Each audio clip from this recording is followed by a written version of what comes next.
In this video, we'll learn how to create a key result via the step-by-step guide in Profit.co. On the OKR page below the objective, click on the plus icon, then scroll down and select Step-by-Step Guide to create a new key result.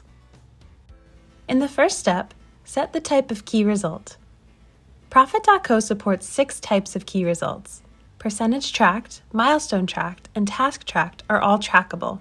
This means they are tracked qualitatively by using a percentage or a series of steps.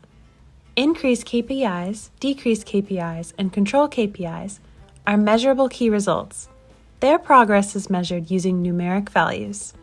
Let's set a key result using increase KPI. Once selected, click on Next.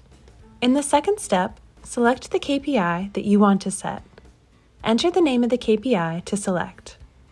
Once complete, hit Next. In the third step, set KPI values. You can also set a stretch target value if required. Once complete, hit Next. In the fourth step, you can set target dates for the key results.